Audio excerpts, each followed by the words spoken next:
ایک نواب کی پر اسرار تلسماتی دنیا کی آپ بیتی، محبت اور نفرت کے تصادم، نیکی اور بدی کی کشمکش کی داستان۔ السلام علیکم دوستو، پیش خدمت ہے ایک نواب کی پر اسرار تلسمی دنیا کی آپ بیتی، ایپیسوڈ نمبر 8۔ میں چل پڑا، مجھے تو یہ بھی معلوم نہ تھا کہ میں ہوں کہاں۔ ایشو نے اپنی کہانی سنانی شروع کر دی تھی اور اس کا ذہن اس مسئلے میں اٹکا ہوا تھا کہ وہ مجھے اس مکان سے نکالے گی۔ نہ میں نے اس سے پوچھا تھا، نہ اس نے بتایا تھا کہ میں کہاں ہوں اور یہ جگہ شہر سے کتنی دور ہے۔ اس گاؤں کا محل وقوع بھی معلوم نہیں تھا۔ میں چلتا گیا اور میرے پاؤں پانی میں پڑے۔ میں پیچھے ہٹ آیا، معلوم نہیں یہ جوہر تھا، ندی تھی یا دریا۔ میں نے پانی میں سے گزرنے کی جرت نہیں کی۔ یہ دریا تھا نہ ندی۔ میں اس کے کنارے کنارے چل پڑا۔ اب طوفان پھر میرے پیچھے تھا اور مجھے آگے کو دھکیل رہا تھا۔ اکٹھے ہی کئی درخت آ گئے۔ میں جب ان کے قریب سے گزر رہا تھا تو ایک بار پھر مجھے ویسی ہی کڑ کڑ کی آواز سنائی دی جیسے میں نے پہلے درخت میں سے سنی تھی۔ کوئی اور درخت یا کسی درخت کا ایک ٹہن ٹوٹ گیا تھا۔ اس کے ساتھ ہی ایک چیخ سنائی دی جو کسی عورت کی معلوم ہوتی تھی۔ وہاں تو چیخیں ہی چیخیں تھی اور کئی چیخیں عورتوں جیسی تھی۔ میں چند قدم اور چلا ہوں گا کہ کوئی چیز میرے ساتھ بڑے زور سے ٹکرائی اور اس چیز سے وہی چیخ نکلی جو میں نے ابھی ابھی سنی تھی۔ یہ انسانی چیخ تھی۔ میں رک گیا۔ تم اب آئے ہو، طوفان کے ہیبت ناک شور میں مجھے عورت کی آواز سنائی دی۔ کب سے اس آندھی میں کھڑے خوف سے مر رہی ہوں۔ مینا، میں نے بازو پھیلا کر آگے بڑھتے ہوئے کہا، میں تمہیں پکارتا رہا ہوں، آگے آؤ، میں اندھیرے میں تمہیں دیکھ نہیں سکتا۔ نہیں نہیں، ادھر سے ڈری ہوئی نسوانی آواز آئی، میں مینا نہیں ہوں، تم کوئی اور ہو۔ اندھیرا اور اڑتی گرد میں کچھ بھی نظر نہیں آتا تھا۔ وہ مینا نہیں تھی اور میں وہ نہیں تھا جس کے انتظار میں وہ قیامت کی آندھی میں کھڑی تھی۔ میں تمہیں کچھ نہیں کہوں گا، میں نے چلا کر کہا، مجھے صرف یہ بتا دو کہ میں کہاں ہوں، مجھے کسی شہر تک پہنچنے کا راستہ بتا دو۔ تم تو یہاں کسی مینا کے انتظار میں کھڑے ہو، اس نے کہا۔ مجھے دھوکہ دے رہے ہو، میں دھوکہ کھا کر آیا ہوں، میں نے کہا۔ طوفان کی تندی میں ایسا اضافہ ہوا کہ اس نے جیسے مجھ کو دھکا دے کر اس پر پھینک دیا ہو۔ میں اس کے ساتھ جا ٹکرایا۔ وہ پیچھے نہیں ہٹ سکتی تھی۔ وہ شاید الٹے قدم پیچھے ہٹ رہی تھی کہ اس کی پیٹھ ایک درخت کے تنے سے جا لگی۔ کون ہو تم؟ اس نے روتے ہوئے پوچھا۔ وہ آواز سے نوجوان لڑکی لگتی تھی۔ ایسی طوفانی رات میں اکیلی نوجوان لڑکی انسان نہیں ہو سکتی تھی۔ مجھے اس سے ڈرنا چاہیے تھا، لیکن وہ مجھ سے ڈر رہی تھی۔ میں نے اسے تنے کی اوٹ میں کر لیا۔ تنا خاصا چوڑا تھا اور اس کی اوٹ میں طوفان کے تیز و تند تھپیڑوں سے بچا جا سکتا تھا۔ مجھ پر رحم کرو گے؟ اس نے پوچھا۔ وہ رو رہی تھی، کہنے لگی، تم آدمی ہو اور میں جوان لڑکی ہوں۔ میں ان آدمیوں میں سے نہیں ہوں جو اکیلی عورت کو دیکھ کر اس پر رحم نہیں کیا کرتے۔ میں نے کہا، کیا مصیبت تمہیں اس ہولناک رات میں یہاں لے آئی ہے؟ راستہ بھول گئی ہو یا ساتھ آگے نکل گیا ہے؟ پہلے تم بتاؤ، اس نے کہا۔ تم کون ہو؟ کہاں جا رہے ہو؟ یہ تو مجھے بھی معلوم نہیں میں کہاں جا رہا ہوں، میں نے کہا۔ شاید میں تم سے پوچھوں گا کہ میں کہاں جاؤں، میں بڑی دور کا رہنے والا ہوں۔ تم شاید نوجوان ہو، اس نے کہا۔ اندھیرے میں تمہارا چہرہ نظر نہیں آتا۔ تمہاری عمر کتنی ہے؟ میں نے پوچھا۔ 19-20 سال، اس نے جواب دیا۔ اور تمہاری؟ 17 سال پوری نہیں ہوئی، میں نے جواب دیا۔ لیکن مرد ہو، اس نے کہا۔ ہو تو بہت چھوٹے، گھر سے بھاگے ہوئے ہو۔ تم اپنی بات کرو، میں نے کہا، اور مجھ پر اعتبار کرو۔ مدد خدا کیا کرتا ہے۔ خدا نے مجھے تمہاری مدد کے لیے یا تمہیں میری مدد کے لیے بھیجا ہے۔ میں تم پر اعتبار کر لوں گی، اس نے کہا۔ تم بار بار خدا کا نام لیتے ہو، मर्द अकेली औरत को देखकर खुदा को भूल जाते हैं। मर्द औरत, औरत मर्द, सब कुछ समझते हुए भी मैं नहीं समझना चाहता था कि मर्द और औरत का रिश्ता यही होता है जो ये लड़की कह रही थी। मैं उस वक़्त नहीं जानता था कि खुदा ने इंसान को अशरफुल मखलूक़ात कहा है। मैं सिर्फ ये जानता था कि मेरे बाप की शराफत मशहूर थी, लेकिन उसने उस औरत का दामन दागदार किया जो असमत को अपनी जान से ज़्यादा समझती थी। फिर उसने शहनाज जैसी लड़की के आगे हथियार डाल दिए जिसकी निगाह में असमत की कोई अहमियत ही नहीं थी। शहनाज ने इशू को डाकुओं और राहज़नों तक पहुंचा दिया। सारा फतूर मेरे बाप का था जो एक मर्द था। ये था वो इंसान जिसे खुदा ने अशरफुल मखलूक़ात कहा था। उस लड़की ने सिर्फ इसलिए मुझ पर एतबार कर लिया था कि वो अकेली थी, मजबूर थी। कुछ कहो, मैंने उसे कहा, कुछ बताओ। मैं एक धोखे में यहाँ आ गई हूँ, उसने कहा। वो कहता था कि मैं तुमसे पहले वहाँ मौजूद होऊंगा। उसने यही जगह बताई थी। उससे पहले मैं पहुँच गई, वो नहीं आया। वही फ़रेब, वही धोखा जिसे मोहब्बत कहते हैं। तुम दोनों घर से भाग रहे थे। हाँ, उसने जवाब दिया। गांव में हमारी शादी नहीं हो सकती थी। मेरी ज़ात छोटी है और वो बड़ी ज़ात का है। हाँ, उसने कहा। वो कसमें खाता था कि जीऊँगा तेरे साथ और मरूंगा भी तेरे साथ। तुम देख रहे हो मैं अकेली मर रही हूँ। नहीं आया वो, शायद आया हो और इस तूफ़ान में मुझे ढूंढता फिर रहा हो, लेकिन उसे पहले यहाँ आना चाहिए था। वो नहीं आया। वो मुझे धोखा दे गया है। मैंने उससे पूछा कि यह कैसी मोहब्बत थी, तो उसने वही मोहब्बत बताई जो मेरे बाप ने इशू के साथ की थी। एजादो कबूल दिलों का होता है। निकाह तो एक रस्म है जो बाद में पूरी की जा सकती है। वो लुट चुकी थी। वो नहीं आएगा, मैंने उसे कहा। वो किसी और से कह रहा होगा कि जीऊँगा तेरे साथ और मरूंगा तेरे साथ। अगर तुम्हारा घर कहीं करीब है तो वापस चली जाओ और जो तुम पर गुजर चुकी है उसे भूल जाओ। ये तो मैं भी सोच सकती थी। तूफान के जनाटे, चीखों और दरख्तों के खौफनाक शोर में उसने मेरे कान के साथ मुंह लगाकर कहा, लेकिन मेरे घर वाले क्या मुझे जिंदा छोड़ देंगे? मैं शाम के बाद जब अंधेरा गहरा हो गया था घर से निकल आई थी। वो मुझे ढूंढ रहे होंगे। ये तूफान ना आता तो वो मुझे ढूंढ चुके होते और मुझे कत्ल करके मेरी लाश यहीं फेंक जाते। मैं अब घर नहीं जाऊंगी। फिर कहाँ जाओगी? तुम कहाँ जा रहे हो? जवाब देने की बजाय उसने मुझसे पूछा, क्या तुम घर से भागे हुए नहीं हो? मैं उसे तो नहीं बता सकता था कि मैं कहाँ से भागा हुआ हूँ। मैंने कहा कि मुझे कुछ पता नहीं मैं कहाँ जा रहा हूँ। जहाँ भी जा रहे हो मुझे साथ ले चलो, उसने कहा। अपने घर में रख लेना तो मेरे घर की नौकरी कर लूँगी। मैंने अपने शहर का नाम लेकर उससे पूछा कि यह शहर कहाँ से, यहाँ से कितनी दूर है? उसने बताया कि वो तो बहुत दूर है, 30 मील से ज़्यादा होगा। उसका अपना गांव वहाँ से 1 मील दूर था। नहीं, मैंने कहा, मैं तुम्हें अपने साथ नहीं ले जा सकता। मैं उठा तो वो बैठे बैठे मेरी टांगों से लिपट गई। उसने पहले से ज़्यादा रोना शुरू कर दिया। मैंने उससे आज़ाद होने की बहुत कोशिश की, लेकिन वो मुझे नहीं छोड़ रही थी। मैं एक टांग छुड़ाता तो वो दूसरी टांग से लिपट जाती।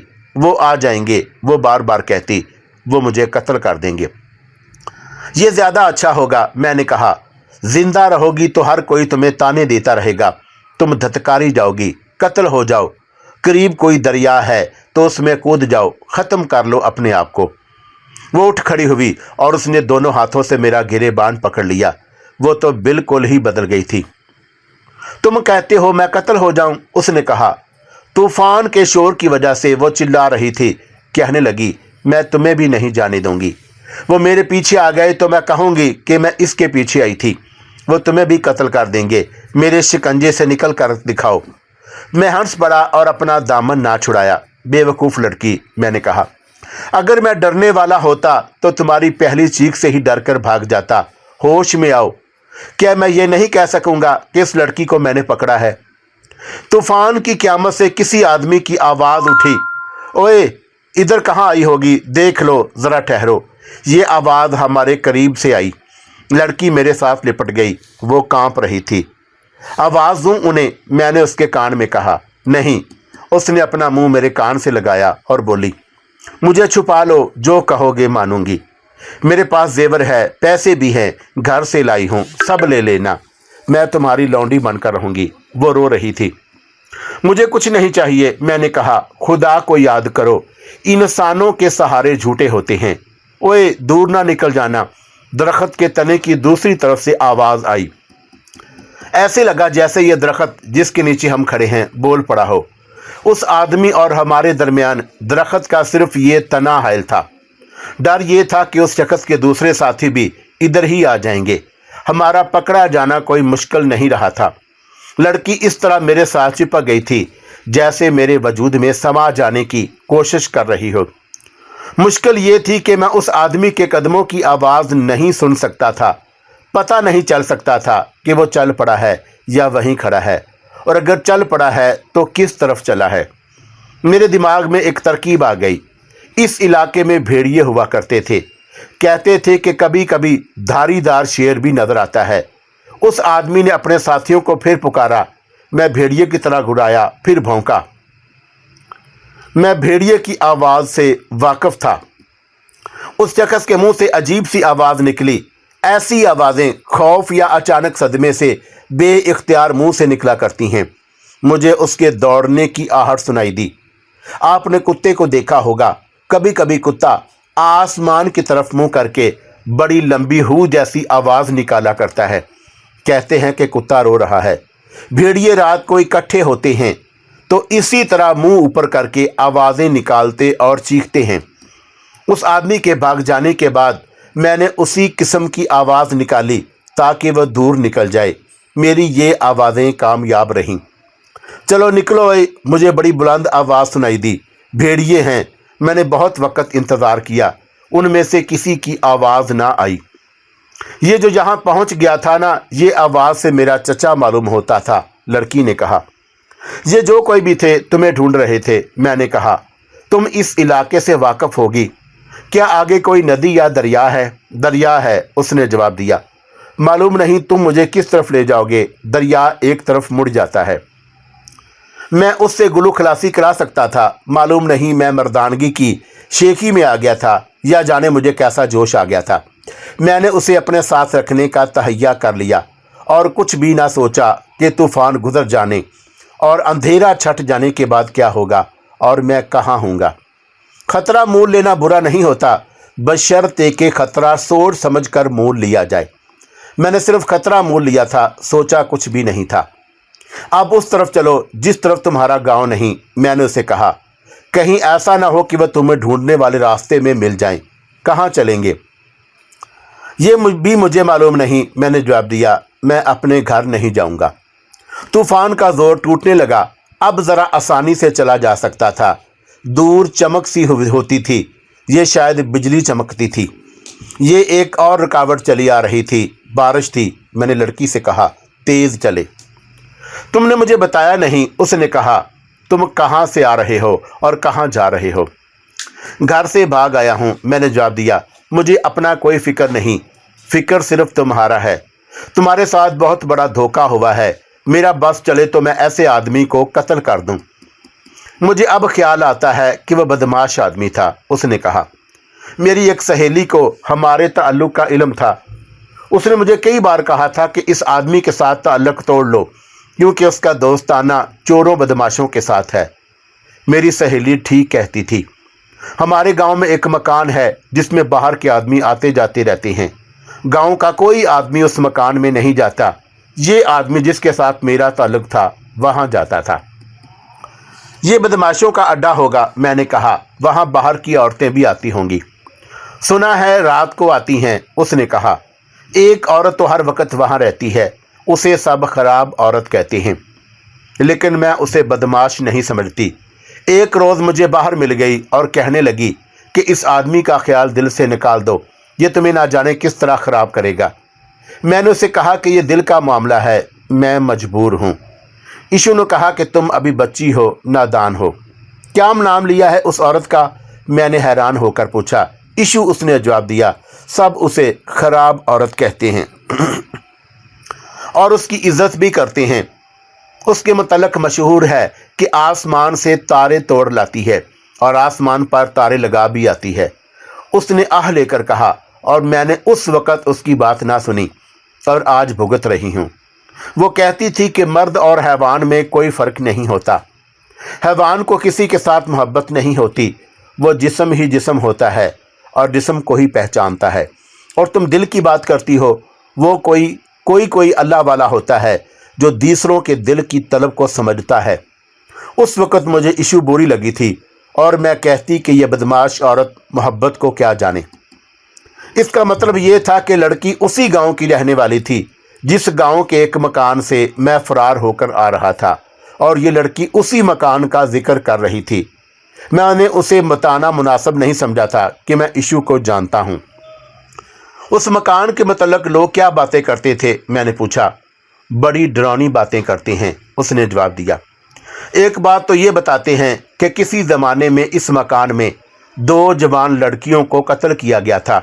دونوں کی بدروحیں اس مکان میں آیا کرتی تھیں اور گھر والوں کو اتنا تنگ کرتی کہ وہ یہاں سے بھاگ گئے اور مکان غیر آباد پڑا رہا۔ پھر کوئی بزرگ یہاں آئے اور انہوں نے بدروحوں کو مکان سے نکالا۔ دوسری بات یہ مشہور ہے کہ اس مکان میں کوئی اور آسیب ہے جو ہر کسی کو اندر جانے کی اجازت نہیں دیتا۔ وہی اندر جا سکتا ہے جسے یہ آسیب خود بلاتا ہے۔ یہ خاص قسم کے چند ایک آدمی ہیں۔ لوگ اونچی آواز میں تو نہیں کہتے، گھروں میں بیٹھ کر باتیں کرتے ہیں کہ اس مکان میں ڈاکو اور ٹھگ آتے جاتے رہتے ہیں۔ اغوا کی ہوئی لڑکیوں کو بھی یہاں لایا اور بیچا جاتا ہے۔ یہ بھی کہتے ہیں کہ بچوں کو بھی اغوا کر کے یہاں لایا جاتا ہے اور انہیں الٹا لٹکا کر ان کے سروں سے مومیاں نکالی جاتی ہیں۔ میں تو دیکھ آیا تھا کہ اس مکان میں کیا ہوتا ہے۔ یہ نامی گرامی ڈاکوؤں اور راہزنوں کا اڈا تھا۔ ان ڈاکوؤں نے ہی لوگوں کو ڈرانے کے لیے اس مکان کے متعلق مختلف ڈراؤنی باتیں مشہور کر رکھی ہوں گی۔ اس مکان میں جو کچھ بھی ہوتا تھا اور جو ہو رہا تھا اور جس طرح میں وہاں پہنچا تھا، وہ تو گزرے ہوئے وقت کی باتیں بن گئی تھیں۔ مجھے تو آنے والے وقت کے متعلق سوچنا تھا، لیکن مجھے کچھ تجربہ نہ تھا۔ صرف یہ احساس تھا کہ مجھ میں کوئی ایسی طاقت موجود ہے جو ہر کسی میں نہیں ہوتی، ورنہ میری عمر کا لڑکا خوف سے ہی مر جاتا۔ طوفان کا زور کم ہو گیا، ہوا میں ذرا سی تیزی رہ گئی تھی، لیکن گھٹاؤں کی گرج سنائی دینے لگی اور اب بجلی چمکتی تو ارد گرد کا سارا علاقہ نظر آ جاتا۔ ہم بہت دور نکل آئے تھے۔ دریا نے ہمارا راستہ روک لیا اور لڑکی کے کہنے پر ہم دریا کے کنارے کنارے جا رہے تھے۔ دریا مڑ رہا تھا۔ تم نے اپنا نام نہیں بتایا، میں نے لڑکی سے کہا۔ فیروزہ، اس نے جواب دیا۔ مجھے فجی بھی کہتے ہیں، اور تمہارا؟ سکندر۔ ہم کہاں جائیں گے؟ اس نے ایک بار پھر پوچھا۔ جہاں خدا لے جائے گا، میں نے جواب دیا۔ رات گزر جائے تو کہیں دیکھیں گے کہ ہم کہاں ہیں، چلتی چلو۔ مجھے اپنے باپ کا خیال آ گیا اور اس کے ساتھ یہ سوال، کیا میرا باپ مجھے ڈھونڈ رہا ہوگا؟ شہناز نے اسے میرے متعلق کوئی الٹی ہی بات بتائی ہوگی۔ شہناز کی یاد آتے ہی اپنے خون میں حرارت سی محسوس کرنے لگا۔ یہ حرارت غصے کی صورت اختیار کر گئی، خون گرم ہوتا گیا۔ ایک سوچ یہ آئی کہ کسی کو بھی پتہ نہیں چلے گا کہ مجھے شہناز نے اغوا کرایا ہے۔ وہ میرے باپ کی عقل پر چھائی ہوئی تھی۔ میں انتقام لوں گا، میں نے اپنی ہتھیلی پر دوسرے ہاتھ کا گھونسا مار کر کہا۔ کیا کہا تم نے؟ فجی نے پوچھا۔ میری زبان سے یہ الفاظ ذرا بلند آواز میں نکل گئے تھے۔ تم نے انتقام کہا تھا، فجی نے کہا۔ تمہاری بے آبروئی کا انتقام، میں نے کہا۔ وہ شخص میرے سامنے آ گیا تو انتقام لوں گا۔ بارش کے موٹے موٹے قطرے کنکریوں کی طرح گرے اور فوراً بعد بارش تیز ہو گئی۔ یہ بھی اچھا ہوا کہ جھکڑ نرم پڑ گئے تھے، ورنہ چاہا چلنا محال ہو جاتا۔ فجی میرے ساتھ لگ گئی اور ہم چلتے گئے۔ بارش بڑی خوفناک صورت اختیار کرتی گئی اور میں نے اپنے آپ کو حالات کے حوالے کر دیا۔ میں اور کر بھی کیا سکتا تھا؟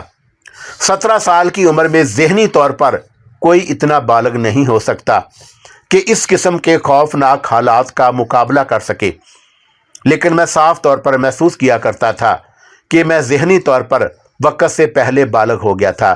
मैं ये नहीं जानता कि ऐसा क्यों हुआ था।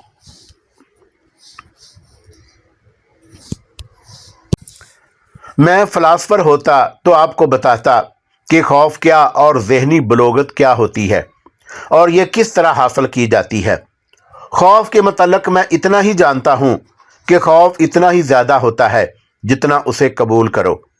बाद लोग सिर्फ इसलिए खौफज़दा होते हैं कि उन्हें मालूम होता है कि इस खौफनाक सूरत में लोग खौफज़दा हुआ करते हैं, लिहाजा खौफज़दा होना चाहिए।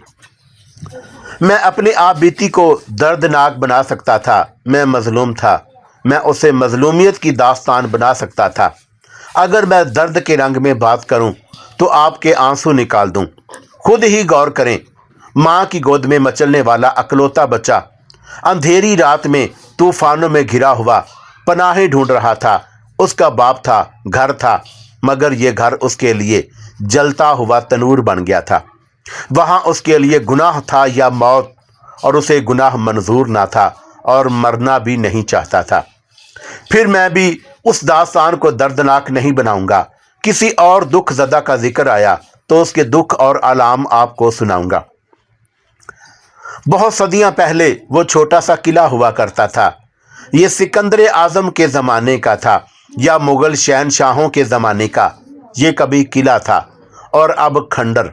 ये बहुत पहले के महाराजों का भी हो सकता था और बहुत पहले के किसी बादशाह का भी। ये था बहुत पुराना। उसके पत्थर स्याही माइल हो गए थे। उसके जिस दरवाजे से मैं और फजी दाखिल हो गए उसमें कभी दुश्मन की फौज दाखिल नहीं हो सकती थी। हाथी भी उस दरवाजे को नहीं तोड़ सकते थे। अब वहाँ वो दरवाज़ा नहीं था जिसे हाथी भी नहीं तोड़ सकते थे। उसे बरसों पहले दीमक ने खाया होगा और जब ये कमज़ोर हो गया तो उसे इंसानों ने उखाड़ कर अपने चूल्हों में जलाया और रोटियां पकाई होंगी। उन्हीं इंसानों पर बादशाहों ने हुक्मरानी की थी और उन बादशाहों को अपने किलों पर कितना गुमंड था। वो समझते थे कि पत्थरों की ये दीवारें और लकड़ी के ये दरवाजे और इन पर चढ़ते हुए लोहे के लंबूतरे टुकड़े उनकी बादशाही को हमेशा महफूज रखेंगे और लोग उन किलों की हैबत से मरऊब होकर उनके आगे सजदे करते रहेंगे। मगर आज लोग मौजूद हैं और बादशाह ज़मीन के नीचे हड्डियों के पिंजर बन चुके हैं और उन किलों के खंडर उनकी इबरतनाक अंजाम की इबरतनाक दास्तान सुना रहे हैं। जिस रियाया को उस किले वाले बादशाह ने भूखा और नंगा रखा होगा, उस रियाया की अगली नस्लें किले के तमाम दरवाजे निकाल कर ले गईं और उन्हें जलाकर रोटी पका ली। कितना खून बह गया होगा इस किले को सर करने और सर करने वालों के किलों को बचाते हुए। इस किले के अंदर कितनी मासूम असमतें पामाल हुई होंगी। बादशाहों के करिंदों ने और उनके फौजी सरदारों ने यहाँ बड़ी जालमाना और शर्मनाक मनमानियाँ की होंगी। किले के अंदर बैठकर वो खुदा को भी भूल गए होंगे। हुकूमत का नशा होता ही ऐसा है कि दिल से खुदा का नाम और खुदा के बंदों का प्यार निकल जाता है। अब दो कीड़े मकोड़े, मैं और फजी, उस किले में बेधड़क दाखिल हो रहे थे और हमें रोकने वाला कोई नहीं था। रात के अंधेरे और मूसलाधार बारिश में मुझे शक हुआ कि ये किसी किले के खंडर हैं। उसे देखा तो सुबह था, पहले रात की बात सुन लें। घटा चमकती थी तो कुछ नजर आ जाता। हमारे दाएं और बाएं दीवारें थी और ऊपर शायद छत थी। ये किले की डेवड़ी थी। एक बार बिजली इतने जोर से चमकी कि डेवड़ी साफ नजर आ गई। दाएं तरफ एक दरवाज़ा था, कबाड़ों वाला दरवाज़ा नहीं, महराब थी। हम पर बारिश नहीं पड़ रही थी। मैं दाएं तरफ को चल पड़ा। हवा बड़ी तेज़ और ठंडी थी, उससे बचना था। हम दोनों के कपड़ों और जिस्मों से पानी टपक रहा था। सर्दी से दांत बजने लगे थे। ये कमरा सा था, दो अतराफ से खुला होने की वजह से हवा वहाँ भी आती थी लेकिन तेज़ नहीं लगती थी। बड़ी अच्छी ओट मिल गई। मैंने अंधेरे में यह फ़ायदा उठाया कि पहले अपनी कमीज़ उतार कर निचोड़ी, ये पहनकर शलवार उतारी और निचोड़ ली। फजी से मैंने कहा कि वह मुझसे डरे नहीं और कपड़े उतार कर निचोड़ ले। तुमसे डरूं या ना डरूं क्या फ़र्क पड़ता है, उसने कहा। मैं तुम्हारे हाथ में हूँ। मैं कह रहा हूँ कि कपड़े उतार कर निचोड़ लो, मैंने ज़रा रोब से कहा। ना तुम मेरे हाथ में हो ना मैं तुम्हारे हाथ में हूँ। हम दोनों एक और हाथ में हैं जो हम दोनों को नज़र नहीं आ रहा। अंधेरे में मुझे आवाज़ों से पता चलता रहा कि वो कपड़े उतार रही है, निचोड़ रही है और पहन रही है। मैंने अंधेरे के बावजूद मुंह फेर लिया था। कहाँ हो? उसकी आवाज़ सुनाई दी। यहाँ। मैंने हाथ उसकी तरफ करके कहा, आओ बैठ जाएं। हमारे हाथ मिले। हम दोनों एक दूसरे का हाथ पकड़ लिया और वो मेरे साथ आ लगी। हम फर्श पर बैठ गए। एक ख्याल बार बार आता है, उसने कहा। जिस वक़्त से तुम्हारे साथ आई हूँ और तुम्हारी बातें सुनी हैं, ये ख्याल मुझे परेशान कर रहा है। तुम बहुत ही शरीफ लड़के हो या बहुत ही चालाक और फरेबी हो। मुझ में क्या देखा है तुमने? मैं जवान लड़की हूँ और तुम मर्द हो, उसने कहा। मैंने कपड़े उतारे और तुम दूर खड़े रहे। कभी शक होता है कि तुम मुझे किसी धोखे में ले जा रहे हो जहाँ से मैं निकल नहीं सकूंगी। मर्द इतने शरीफ और बेहिस तो नहीं होते जितने तुम बन रहे हो। मालूम नहीं क्यों मेरी हंसी निकल गई। फजी, मैंने कहा, मैं खुद धोखे के जाल में आया हुआ हूँ और ये तुम मुझे मालूम ही नहीं कि हम कहाँ जा रहे हैं।